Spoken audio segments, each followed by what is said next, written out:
describe him to me.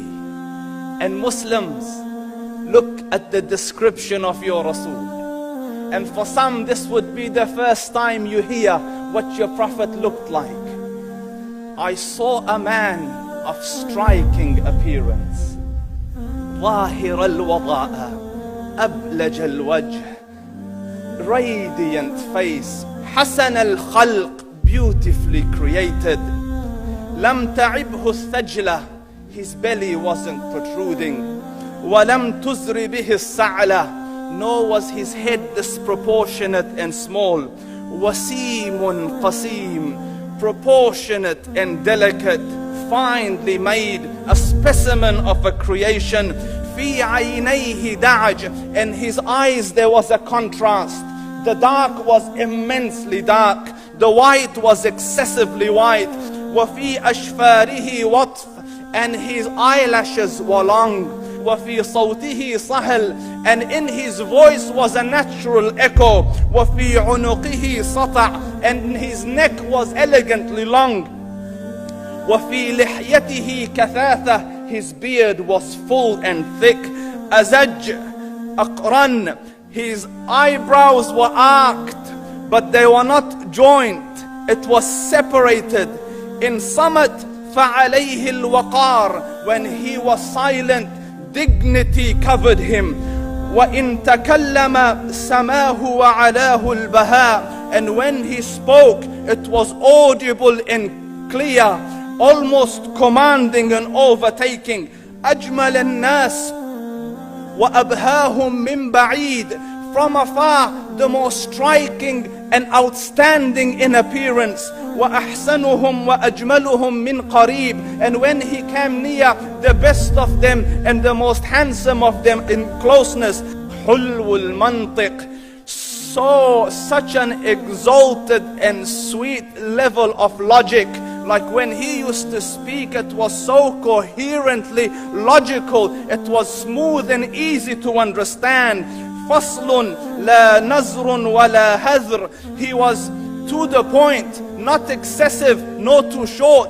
كأن منطقه خرزات نظم يتحدرن, his logic, his utterances, his words were like jewels coming out of a necklace, calculated, polished, one after the other, it would flow magically. ربعة, he was medium in height.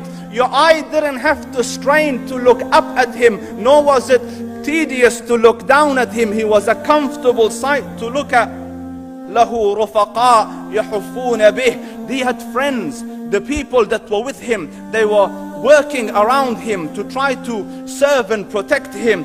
إن قال سمعوا لقوله, when he used to say something, they used to hearken to what he used to say. وإن أمر تبادروا إلى أمره, when he commanded, they used to compete to fulfill the command. This is Muhammad Rasulullah. This is Muhammad Rasulullah. Anas ibn Malik says, he says, I came out one night, it was the full moon night.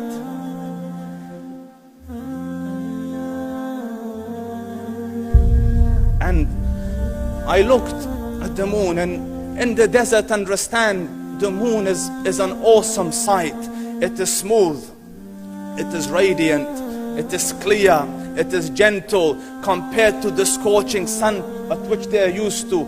So the moon was the epitome of beauty. So he says, I came out at a full moon night and I looked at the moon and I saw it, beautiful, handsome. So I said, let me go see if the moon is more handsome or my Prophet is more handsome. Let me see if that is more beautiful or the Prophet is more beautiful. So I went and I saw him standing afar.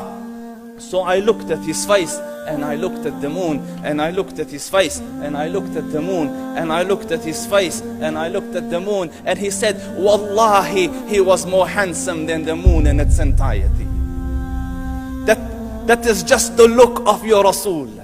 Aisha radiyallahu anha says, I was sewing with the needle, my needle dropped in the dark, I couldn't find it. I said, Ya Rasul, I can't find it. He moved his face close, and I swear, out of the radiance of his face, I found my needle.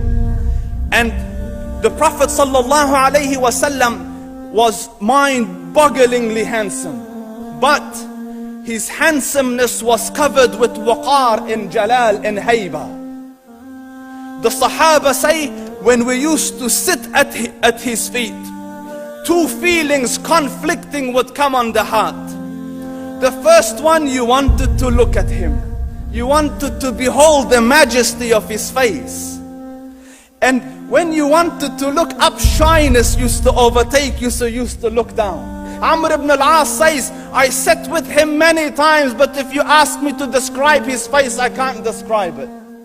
I wouldn't be able to look up to him ijlalan wa ta'zeeman. I couldn't look up at him. And that is why he didn't have the problems that Yusuf alayhi salam had. Because it was difficult to penetrate the awe and the splendor of the Rasul.